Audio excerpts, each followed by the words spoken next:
Okay, good morning, everybody. Welcome to Ham Radio DX this morning. I'm Hayden VK5GR, and I hope everyone is doing very well. It's the weekend here, so very much looking forward to a bit of time off from the week.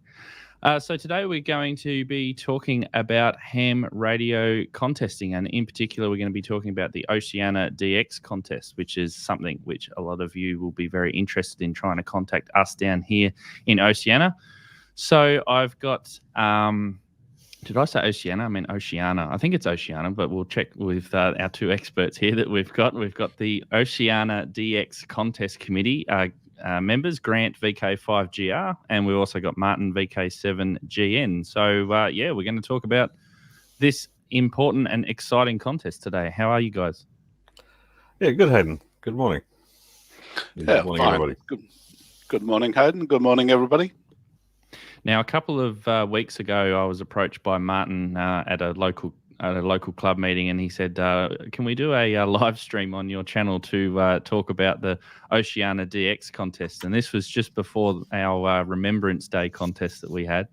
And I know that one comment that we had in the when I did the Remembrance Day live stream, we had quite a few people saying, "I want to get involved. I want to get involved in this contest." But it was that Remembrance Day contest was VK and ZL only. So this is international, right, guys?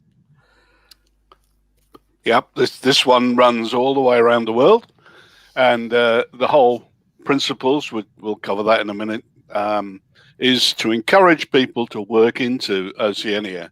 It originated a long time ago in the 1930s for exactly that reason, to try and encourage everybody around the world to work into. In that case, VKZL it used to be the old VKZL contest. And it's grown from there. It went through a dull phase in the 1970s, 80s, I suppose. And then it got taken over by the independent committee. And so it runs under this committee, and everybody can... trouble is I left my mobile connect running. Sorry about that. So it's now run by an independent committee, which means that the rules don't change. They used to change between Australia, New Zealand, and so on. We're now fully Oceania, so people in YB can join in as part of Oceania, KH6, and so on. We have some islands on each year. So in general, it's so that the rest of the world can work Oceania, and in modern terms, it means at least some of the time, people in the northern hemisphere actually turn their beams to the southern hemisphere. Well, that's the thing, isn't it? I guess with being down here in VK, we're so far away that it offers a bit of a challenge, doesn't it? A bit of a contest challenge for them. It certainly is a challenging contest. So I guess let's take everybody through perhaps some information around what they can do and maybe how the contest works and when it runs and how they can get involved. Sure. So yeah, it's I guess principally it's welcome everybody to the Oceania DX contest. We would very much love to see you all get involved. We are sponsored by our two principal societies down here in VK and ZL, so the Wireless Institute of Australia and the NZART. They still are the major sponsors, despite the contest is run by the independent committee now. So we're very thankful for both of those organisations' support. And I guess the first thing, just to get everybody in the picture, where is Oceania? Well, there's a bit of a map for you. And these are the sorts of prefixes to look out for in this contest. Oceania is a big place. It covers good 8 to 10,000 kilometres across the South Pacific, across Australia, across Indonesia, and up into the Philippines. There are active amateurs in many of those prefixes, and you may well hear many of them during the contest period. Probably the only ones I don't think you'll hear anything from this year will be T3. But you probably will hear something from everyone else, or maybe T88. I don't think there's anybody up in T88 at the moment. But there's a lot of activity across Oceania, and I guess one of the interesting tricks, and Martin sort of touched on this a bit in one of his previous talks, is for people to realise where to point and how to work us. I'll tell you a little bit more about that as we go. Yeah, just a point on that. One thing that stands out for me on that map is KH6 up there in Hawaii. Now that's that's pretty enticing for our friends in the United States who might want to get involved, right? Absolutely. I mean, they're always being pursued for the Workdoll station in America. Well, the contest is the prime opportunity because you'll have more stations on the air. And likewise for all the Oceania specific awards as well. So lots of opportunities. There'll be lots of stations on. The participation is very high, particularly from Indonesia, VK and ZL. But you will find the other prefixes active as well. So yeah, we look forward to hearing from everybody. I guess the key thing you got to then know is, when is it on? My favourite one, SSB contest at the moment, will be on the 2nd of October. We start at 0600 Zulu. Contest goes for 24 hours. So from down here in VK, it's depending which time zone you're in, it's about 3 o'clock in the afternoon that we start. The contest was pulled back a couple of hours. It used to start at 0800 a couple of years ago.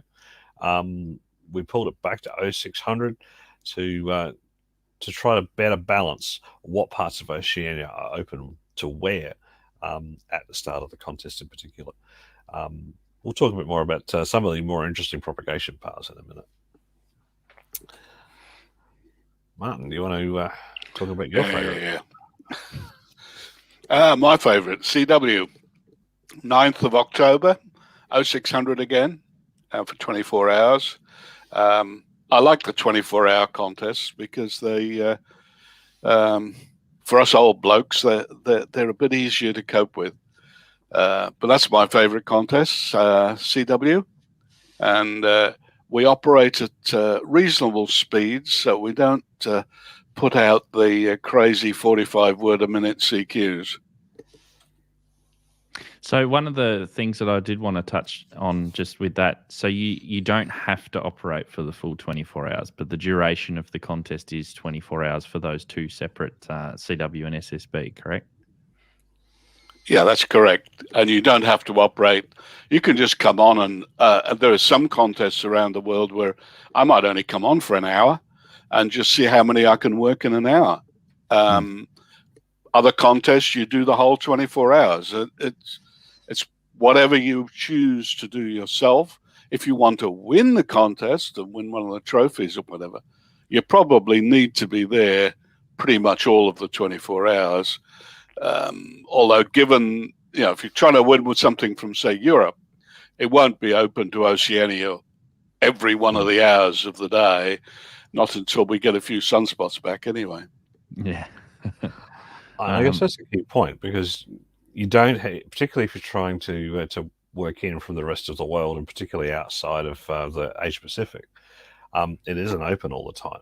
And so it's almost a gentleman's contest in that sense, that you can put in a winning score by working the bands, working the openings, and working out, well, when do I have to be awake to call down here? And also remember how to point your beams a little more towards us. It's a very interesting for those challenge. that have beams. For those that have beams. But I mean, it's an interesting challenge for us down in VK. I mean, from my perspective, I don't get out of bed to do DX unless the signal's coming in from 8,000 Ks away. That's just how far away everything is. 3,000 Ks, we don't even get out of Australia. If you the equivalent of the Atlantic hop is just Australia, New Zealand.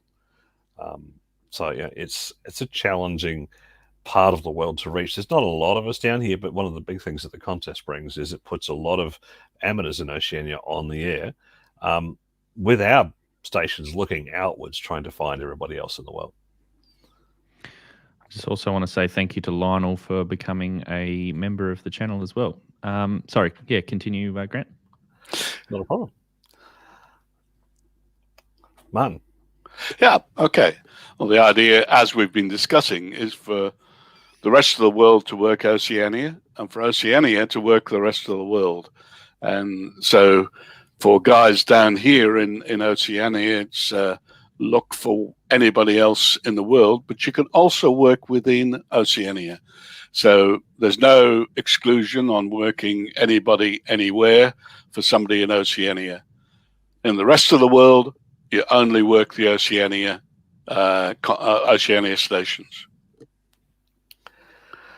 So if the rest of the world's looking for us, Martin, where do they need to look at? If you say in North America, what's a good set of bands and times and so on to look for us? Okay, well, you don't need to build up a station like KA6BIM has got to work us. Boy, a lot of antennas.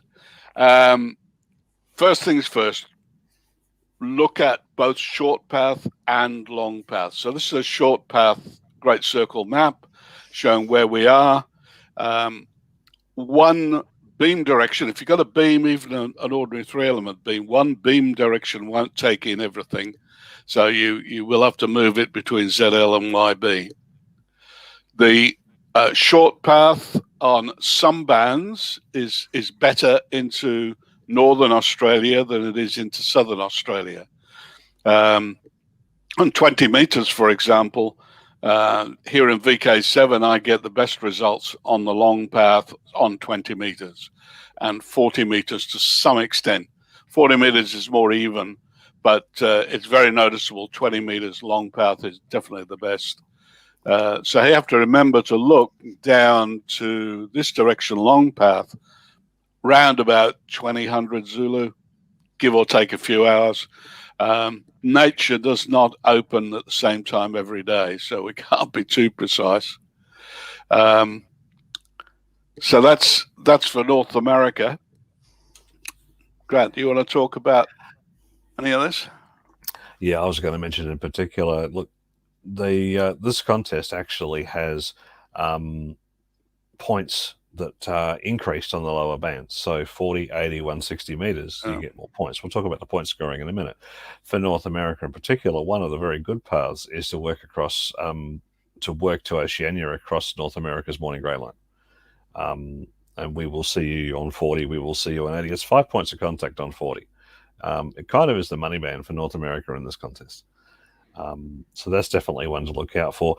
15 meters in our afternoon. So that'd be around 06, 08.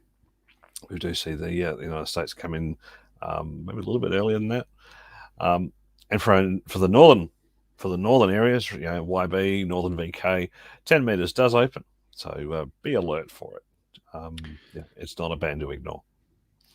There was a question, and I guess we did cover it before, but just to reiterate, someone said, will they be operating on FT8? It's not an FT8 contest, it's CW and SSB only. And just thank you to Aussie Ham Radio as well for becoming a member too. I noticed too on the map there, you've got that triangle you've got there's a 90-degree field of view. I think it's 90 degrees anyway, or close enough. It's roughly, yeah. Yeah, so beam widths are obviously going to be much narrower than that. So yeah, I guess the point to reiterate is that you got to make sure you know where you're pointing for who you want to work. Absolutely. And that is part of the catch of Oceania. As we said at the beginning, it is a very big place. And the principal large major centers of activity are spread out across the dial. So a little quick note I will mention too, and I saw them again this morning, in fact, for our South American friends, do take a look at long path on 20 meters, around 2021, 2200 Zulu. I've had a number of contacts in recent times over the North Pole from here. It's 27,000 kilometers, but they work.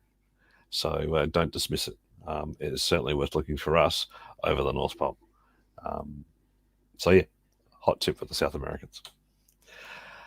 Now, how do you do all of this from Europe? Completely different ball game. So, short path. Martin, do you want to talk about this one? Yeah, you've got a very wide angle here to cover, and it's going to vary depending on what the skip distance is providing for you.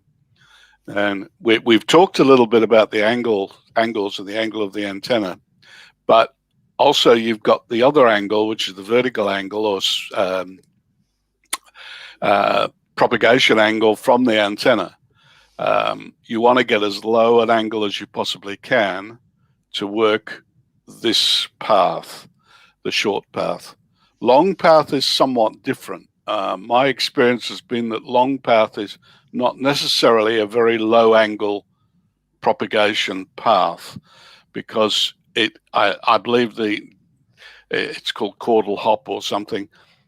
You angle up into the ionosphere, then it's carried around on the ionosphere and comes back out at the other end. So you don't actually need that very low angle of radiation, but you do on the short path.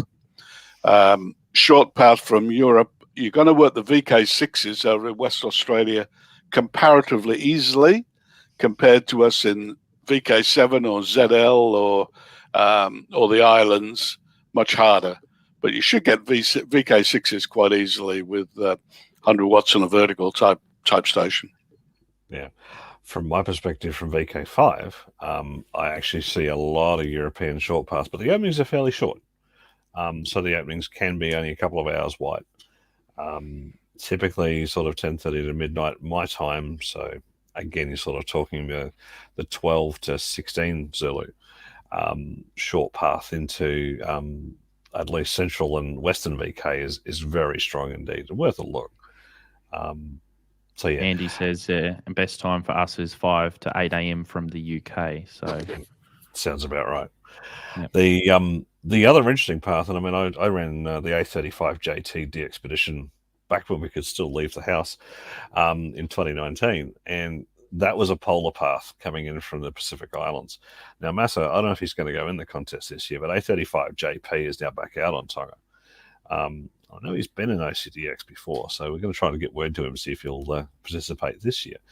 But for the Europeans, that's a real challenge because a lot of the paths into Tonga are coming in from sort of the 0 to 30 degree range.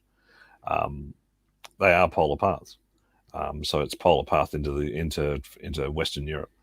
So that, of course, brings its own challenges. So you have to be a little bit confident of what the propagation's doing.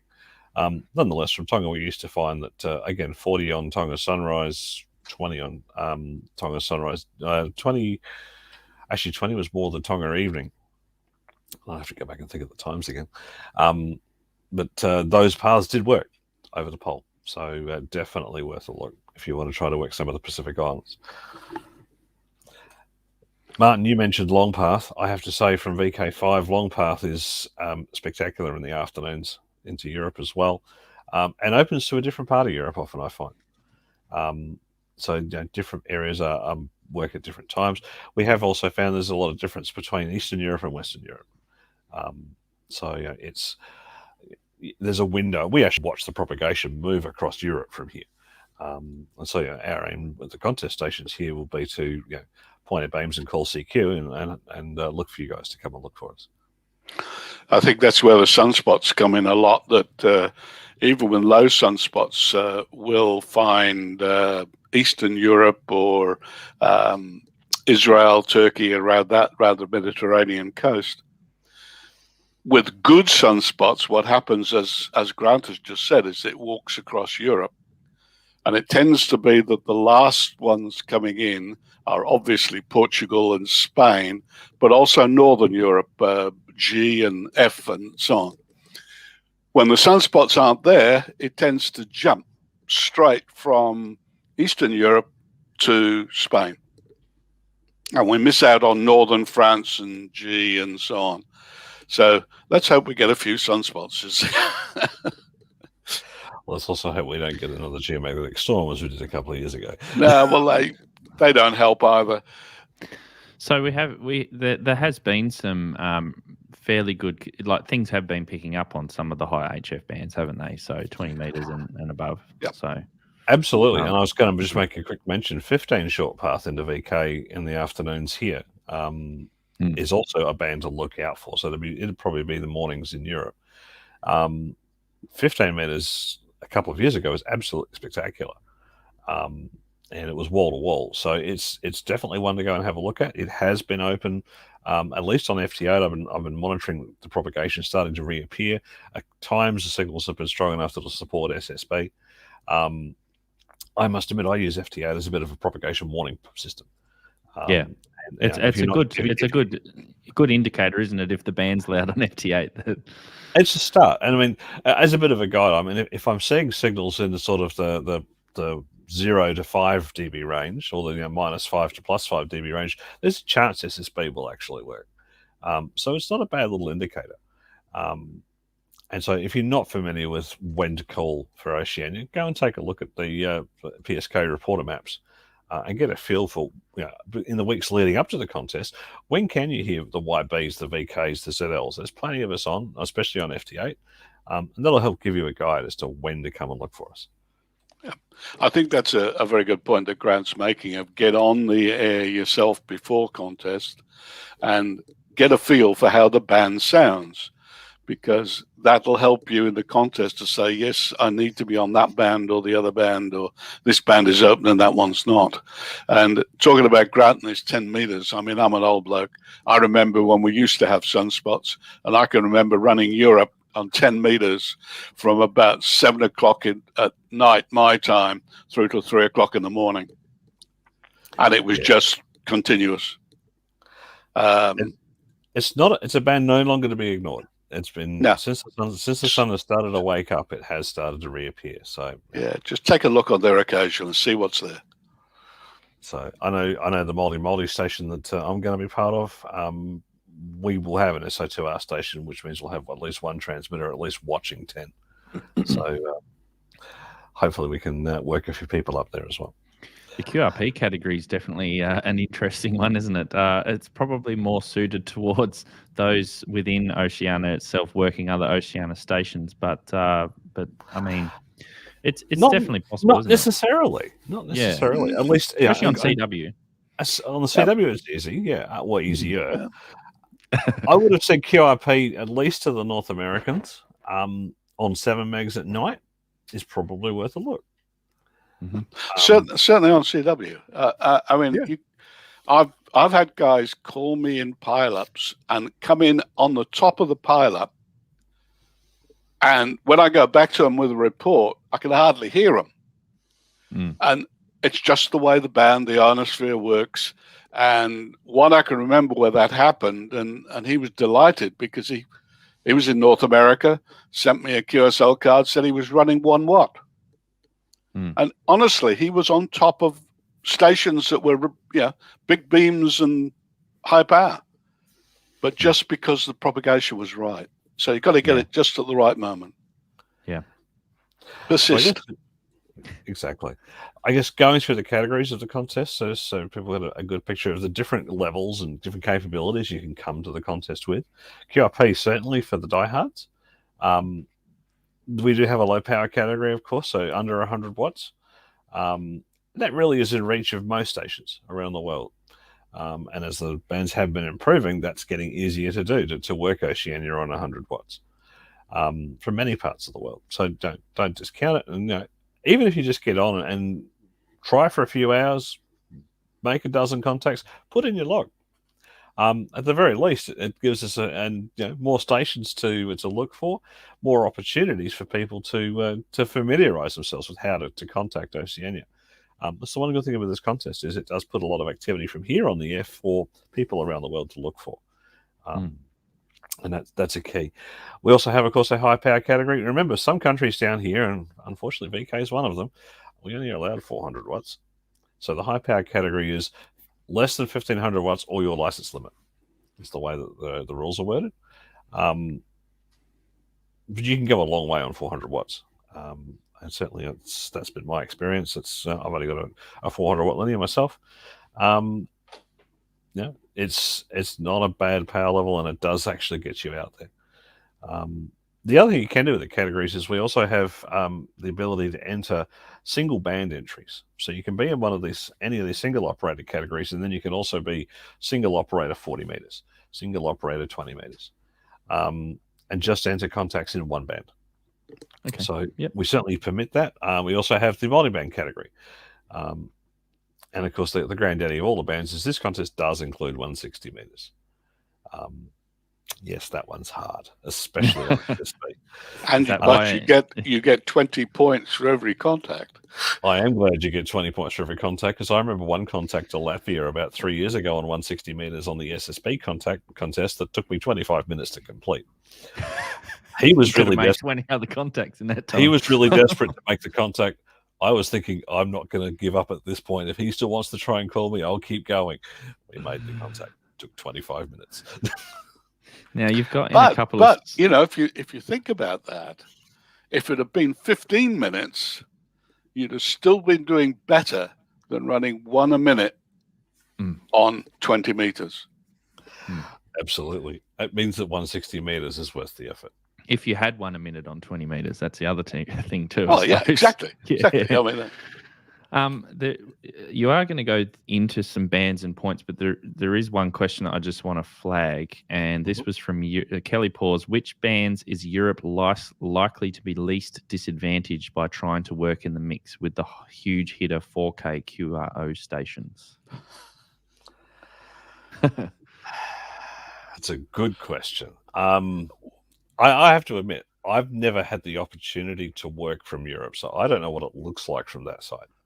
I perceive it is more like when I've been out on expeditions and I've been faced with the wall, except you're faced with the wall trying to get out or trying to hear the responses. We don't see the bands congest up so much here. The challenge, in fact, these days is because of the Indonesian participation has been growing, which we welcome. The bands do get a bit busy. But I've never had a problem picking out the smaller stations. The rate of contacts that I've had in my attempts at the contest over the past 4 or 5 years, there's been enough opportunities for the little 100-watt stations to make it through in amongst the big QRO guys. So, you know, all I can say is give it a go. Yeah, I think the thing to say there is that if you're having trouble finding, if you're running 100 watts in a vertical, you're not going to find a frequency you can run on. You can't hold a frequency for very long. But if you're calling me, say I'm operating from VK7 and you're calling me, if I can hear you, I'll work you. And doesn't matter what Q or M there is, doesn't matter how many of those 4K stations there are, I'll still work you, because there's always a way to get the report and the number through. So just try, be persistent, because and come on perhaps later in the contest when the big stations have all worked me. So then there's opportunities when I'm calling CQ and nobody's coming back. That's when you should be there with the lower, smaller signal, smaller station.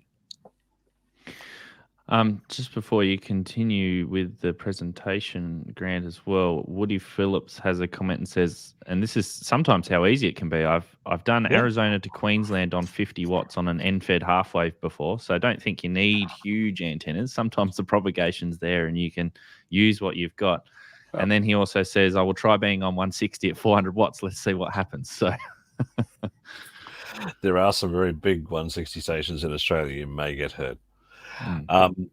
Yeah, I've certainly I've done some Parks and Peaks work, or POTA would be the equivalent of the American program.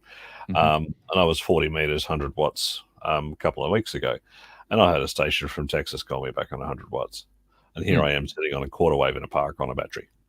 Yeah, so I know it can work, and we had 5x7 both ways. So yeah, the paths are there, the signals can get through. Let's just talk about some of the other categories too. So I know in COVID times it's a little harder to perhaps have multi-operator stations. It depends on your jurisdiction and your jurisdiction's health rules. We do have these categories. We will have some stations operating in these categories. Not every state in Australia is locked down, at least. So I know that my radio club will be running a large multi station. There's a couple of others in Australia, the Northern Corridors and 4KW. Will invariably running their multi-2 stations. There'll probably be a few multi-1s out there as well. We would encourage more multi participation and multi-1, multi-2 participation from around the world. Certainly, it's a fantastic way to have a bit of a party, gather some group knowledge together as well about what bands are open to when, and get in and participate. The other thing we do have, of course, is the shortwave listener category. So, if you can't transmit but you can receive, there's a way to participate in the contest there as well. So, just to give you a bit of a feel for some of the multi capabilities, this was VK5 ARG the last couple of years. We actually built a portable station on top of a hill about 100 kilometers north of here. So, and yeah, all of that gear is bumped in the week before and is all pulled out the week after. So, nonetheless, we do our best. But Anna, we've talked about bands and points before. Do you want to take people through the nuances of the scoring? There's not a lot of nuance to it. It's a pretty rough way of saying we reckon it's going to be pretty hard to work Oceania 160, so you get a lot of points for it. Same for 80. And 80 meters is made even harder by the fact that VK has got a DX window, which is quite narrow. So not a lot of people can get into that DX window at around 369. 379. But it's worth taking a look down, even on phone. Have a look down below 700. See what you can hear, because you may well hear VKs below there. Just on that, I know last year or the year before, we couldn't find any room left above 3776, which is the bottom of the window in Australia. So to work the VKs on 80, you may well find some of us between 3680 and 37. We may even try running a split and transmit there and listen above 37. So there's all sorts of things. Listen to the operators calling in the contest and work out how to work them. I know I've seen split done with the Canadians on 40 in the past. Certainly there's an opportunity to try that on 80 here in VK. Most of our other neighbours, fortunately, have access to the whole band. Only here in Australia we're restricted. But do look below 37 as a good tip. Yeah, that's on phone. On CW, it's not an issue really. It's just the bottom end of the band, and you will hear plenty of. If you get it at the right time, there's plenty of us on 80 meters, and the only difficulty here is that we do get a lot of tropical static, so it may take a few turns to get your number through. 40 meters. Probably these days, 5 points is somewhat generous for 40, but that's what it is. And so hence it's the money band, as we said earlier.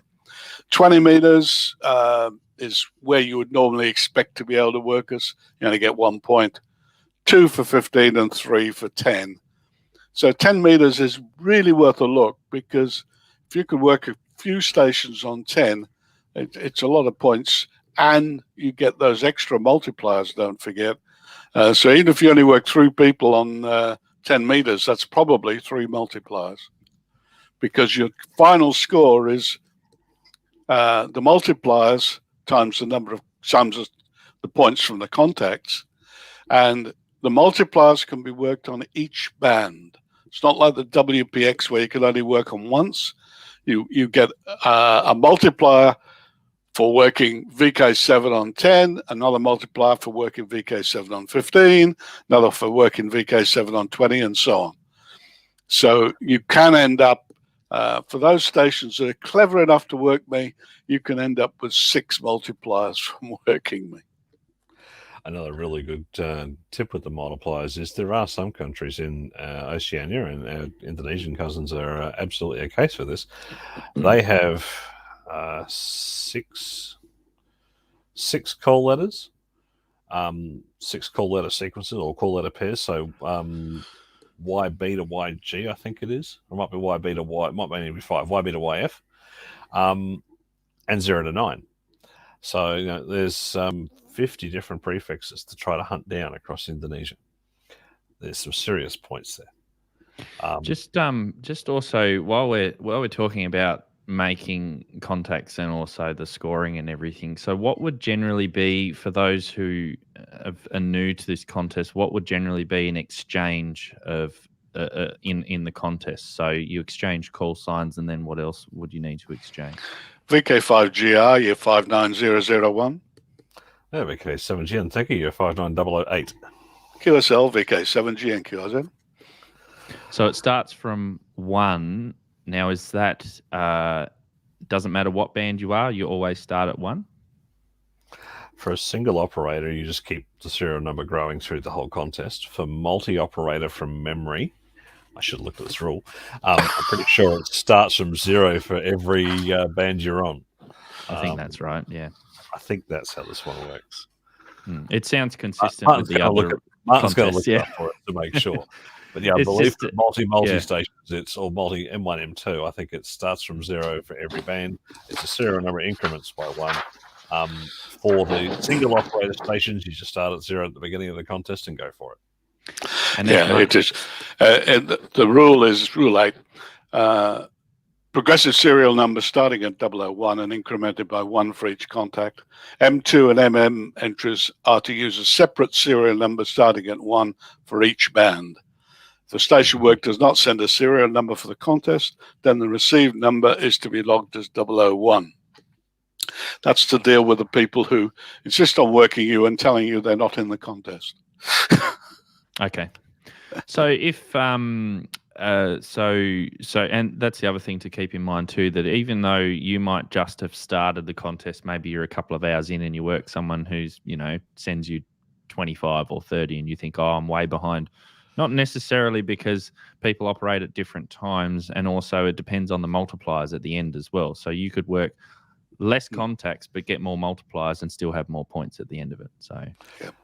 I always tell the sorry Grant, I always tell the story of a contest. It was a WPX contest many moons ago in a previous Sunspot minimum, and the bands were dead, and I mean dead. And by the time we got to the last 4 hours of the contest, nearly everybody had gone home, except me, who was doggedly persisting. And in that last 4 hours, I made nearly 500 QSOs because suddenly 10 meters opened. So never give up. That is the golden rule. Well, that's the golden rule of contesting, but in particular with this one. And you're also making the points about don't get despondent about somebody else has more a higher serial number than you. Or is very, very dependent upon what time of the day they've had the band open into this part of the world, or they've had the band open to be able to work Oceania. It does at different times and different days. So it's game of leapfrog in many cases. So that's one of the challenges of trying to work this part of the world and trying to work what is very seriously a DX contest. Like I said, nobody down here gets up for contacts under 7,000 kilometers. And that's part of the challenge. That's part of the charm of this contest. It is a difficult contest and rewarding. Even if you get a very small number of contacts, you might certainly find that you get close to taking out one of the country, at least your own country scores, because everybody's competing for what is small openings, small periods of time when you can actually make it through to certain parts of Oceania. So it's part of the challenge and part of the fun. One of the key things, of course, is in the contest, you need to make sure you log everything. There are a couple of good logging programs around. One of them I'm just going to quickly mention, and it's kind of, I think, the de facto standard around the world, although not everybody uses it. But N1MM does have the Oceania contest defined in it.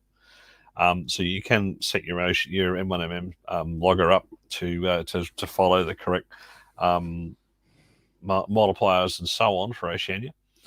So that's one that I've certainly used. There's a few other contest programs around as well, and I think quite a number of them have the Oceania contest defined in them. Contest, as Martin sort of alluded to at the beginning, we've been going 76 years. This is our 76th year, so it's had plenty of time to be ingrained into the contest logging systems. Do you want to take us through, Martin, how to submit a log and what the deadlines are? Okay.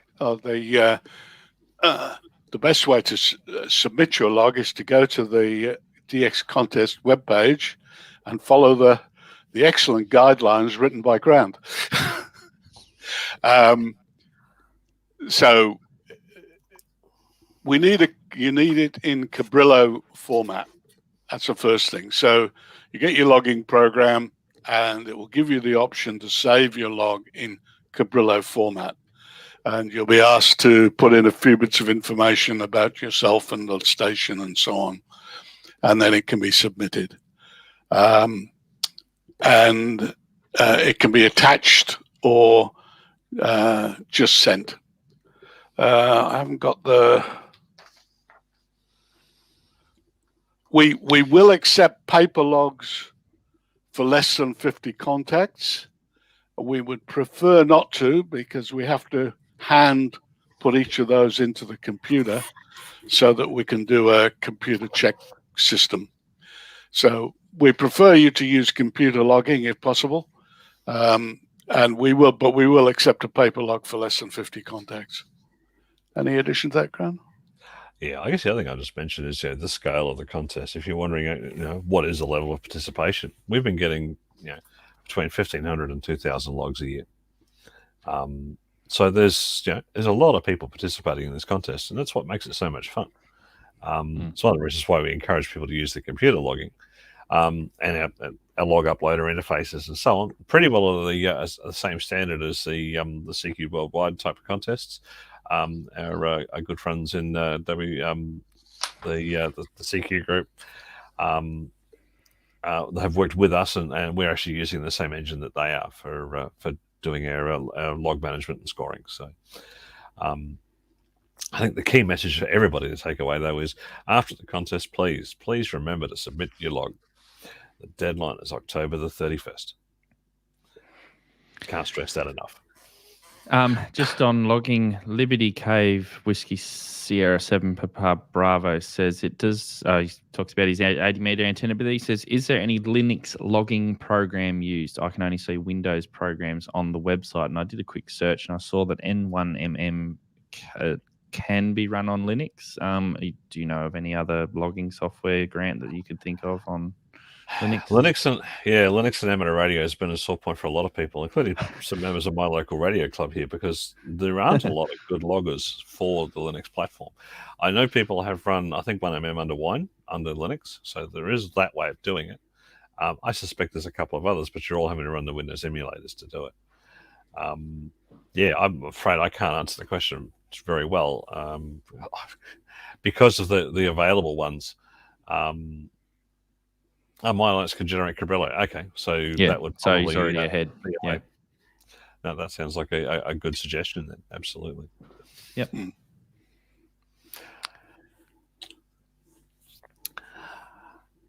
Martin, you probably know a bit more about this than me. Do I? Oh, good grief. There's an example of the plaque you can win for various things. I haven't got the list in front of me at the moment, but there are things like the Top Europe or Top America and so on. There are also certificates which you get for Top Country and so on. So there are plenty of awards available. The cup on the right is one that goes to the VK, Top VK. And each of those plaques is sponsored by both commercial and individuals. And here he's put up the list of trophies that could be won. So there's a lot of them. And we've got a couple of new ones this year, which are for YLs. If you know a YL who wants to get involved, there are two new awards. One is called the Florence Mackenzie Mrs. Mack Award, and that's awarded to the YL single operator entrant from Oceania with the highest combined score in phone and CW. And then the Austin Henry Award, single operator entrant YL from outside Oceania with the highest combined score in phone and CW.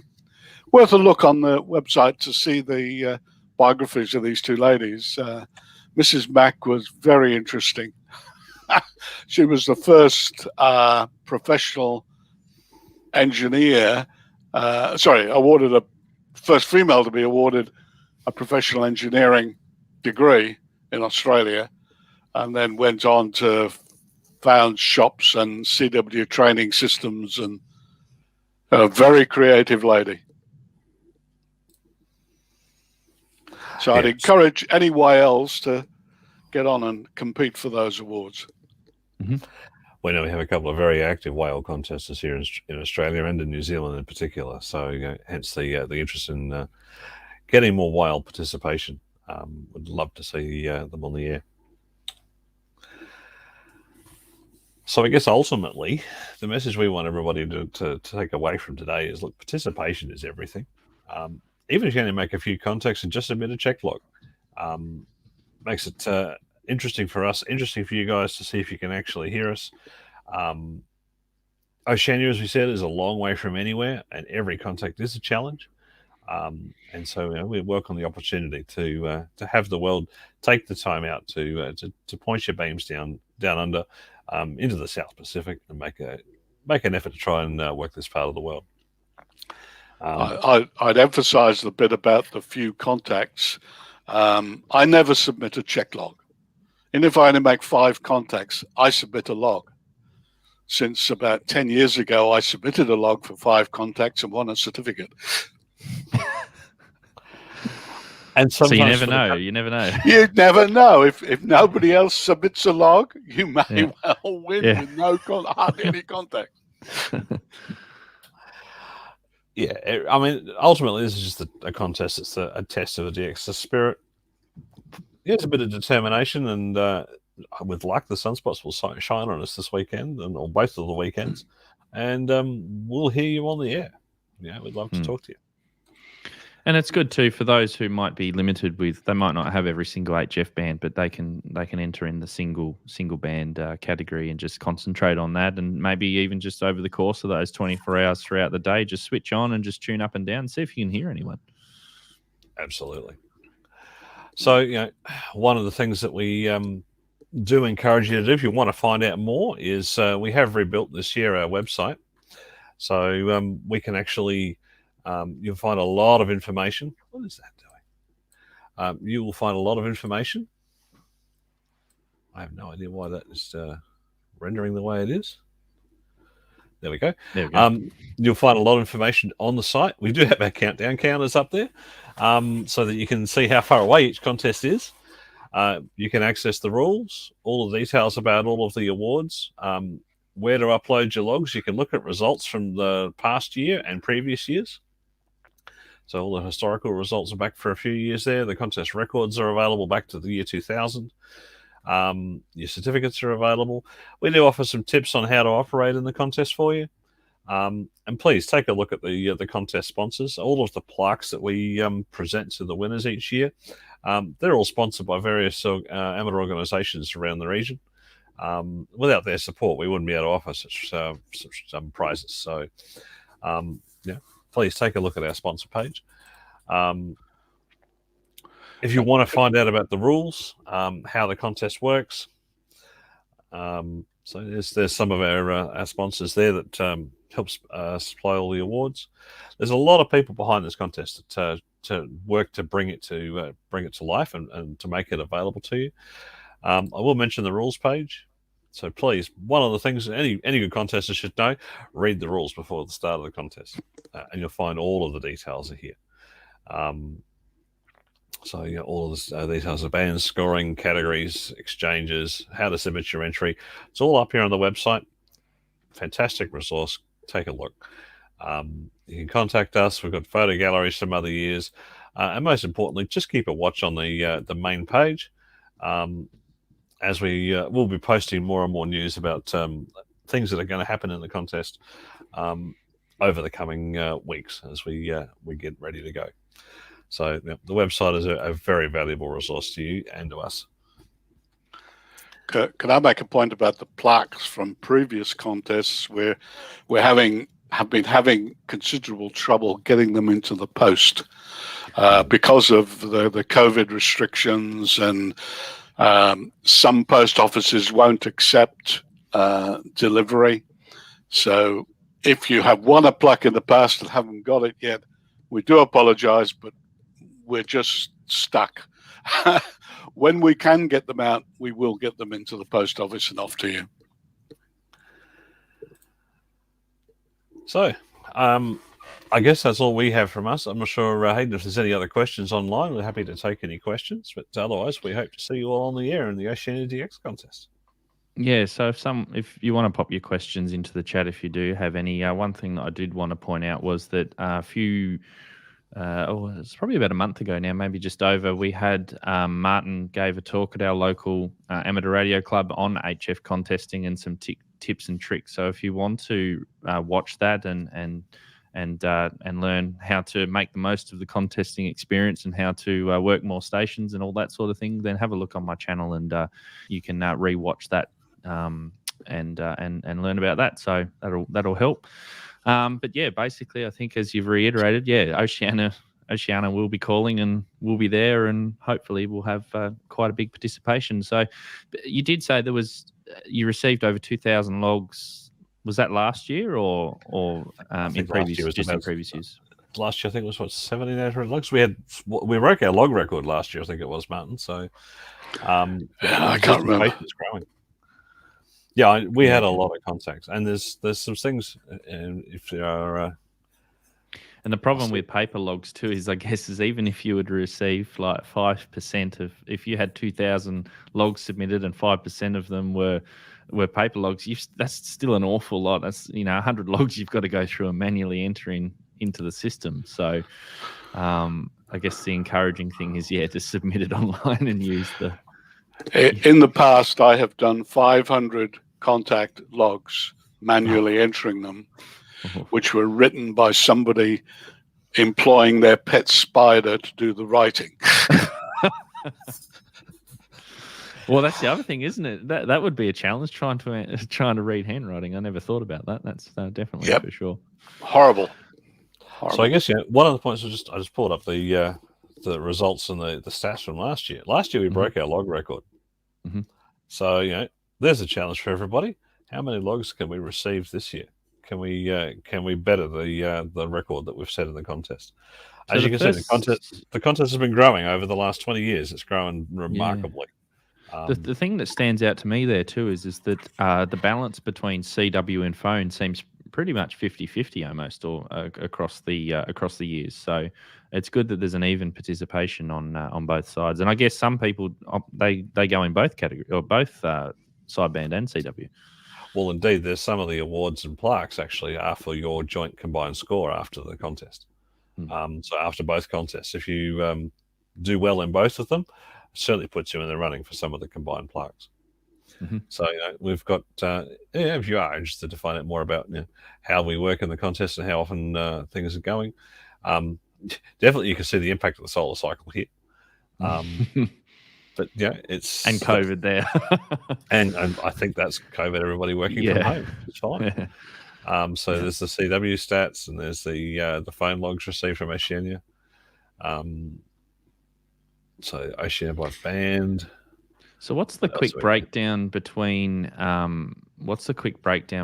other continents across the world and participation there? Because Oceania, we get a lot of people that are operating here, but what is the breakdown in other parts of the world? That's probably it there by band. It looks like the money band, for instance, for North America is 40. Mm-hmm. Judging by that. Oh yeah, the grey. Yep. Yeah, sure. So it's North America phone, North America CW, a few more on 20 meters. I remember last year's phone contest. The conditions were pretty bad. This year, hopefully, with the sunspots starting to reappear, because we will do much better. Europe CW was very, very popular last year, and Asia phone, of course, we love to see our friends from Japan. And it's a regular all-day occurrence. We point north and call CQ, and the Japanese can participate in the contest on 15 meters, on 20 meters. And on 10 meters in particular, it's one band for the Japanese amateurs to look for Oceania on in particular. So we've got lots of interesting information available right across the website there. Log on, have a look. We're pretty happy with the way we've managed to reconstruct it and the information we've got up there. So. Well, excellent stuff. I haven't seen any other questions come through from the chat, but obviously this is going to be rewatched later on replay. There's going to be hopefully we'll get quite a few people that are interested and end up watching this. So if you are watching it later, then just leave a comment below with any questions that you might particularly have, and I'll see if I can get to them. And if it's something that I can't answer, I'll ask either Grant or Martin.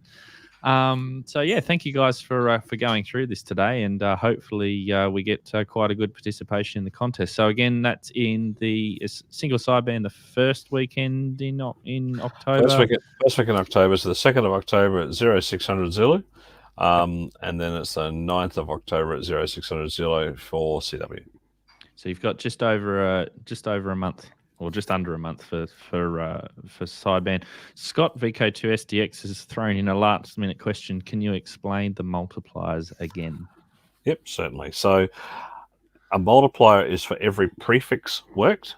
So VK1 through 9, ZL1 through 7, all of the YBs, and any other prefix work. So from Oceania working into say the United States, all of the W6, WH6, ND7, NH7, every one of those is a different prefix. Every one of those is therefore a multiplier. So you get the contact, you get a point for the contact, and then the multiplier tally adds up as well. You can rework a prefix on each band. So where some contests you can't rework prefixes across bands, in the Oceania DX contest we accept you reworking prefixes across bands. So I can work VK5 on all 6 bands. I can work VK ZL7 on all 6 bands. So basically, then it's the total number of contacts you've got. The sum of all of those multipliers across all of those bands you've got, multiply the two together. It's one of the reasons why the point scores in this contest will hit the millions for the busy stations. And you can do really well with a small number of contacts, but multiply the power of every contact by working a different prefix in every contact, and you can put in a respectable score. And so some respects, going prefix chasing is worthwhile. I'll just add a little bit on the prefixes, that don't agonize over the prefix, because the score will be recalculated when you submit your entry. We don't take your score as being the score. It goes through a big computer process, and then at the end of that, the score is worked out. So that will work out what the prefix is and what multiplier you get for it. But things like, say, VK100 is another prefix. If somebody is operating W stroke VK7GN, then they're W0. Okay? If they're operating as W7 stroke VK7GN, they're W7. So if there's no number in there, you allocate a 0. If there is a number in there, that's what you set it at. Anything else, Grant? I think that covers the... No, I think that's the weirdos. Yeah. Okay. We do encourage the special event stations to get involved with the contest, because you've had prefix multipliers as part of it. Same as in CQWPX, from the perspective of the different varieties of prefixes. The difference with Oceania, as we said, is you can rework that station on every band and get additional multipliers. And you mentioned too that there is potential of a DXpedition in, was it in Tonga, did you say? Well, Masters potentially. Masters just moved out there, so hopefully we'll see him on the air. There is a regular friend, 5W1SA in Samoa. In the CW contest, you might see some of the YJs. There's very few amateurs in YJ, but you might be lucky. You may even find a couple of P29s on CW at least. So, go and have a hunt. There's certainly 2 amateurs live out on ZL7 at the moment. There's a couple of guys in E51. You'll find the guys in New Caledonia, the FKs, get involved, and they love this contest. And you'll certainly find the guys in Caledonia are active. You'll absolutely see the Hawaiians. They're there always every year, and it'll be hard not to miss the Indonesians. There's with a country with that sort of population, and there's huge interest in amateur radio in this part of the world. You can't help but hopefully hear one of the good friends in Indonesia and make sure that you give them a call. I expect you probably hear some of the guys in Guam, maybe even in the Marianas as well. So KH0, KH2, They should all be out there. And you may even entice some of the V73s on the air from Marshall Islands. So you never know what you'll work. And Oceania is such a broad and diverse region that there's plenty of choice. And hopefully, with any luck, we may also find our ZLs on there. We've got ZL1 BQD Rolly, who's saying we're giving away all the secrets. But yeah, hopefully we get a few ZLs interested in the contest as well. That'd be good because I'm sure participation from VK is high, but probably not as much from ZL. So that'd be good to get you guys on the air too. All right. Well, thank you very much for going through that. We've just hit the hour mark, so that was perfect timing. Any final words before we close off? But yeah, I want to thank you for coming on this morning and promoting the Oceania DX contest. Hopefully we get a lot of people involved and it'll be really good. Absolutely, Hayden. Thank you very much. And remember, everybody, Oceania will be calling. We hope to hear you on the air.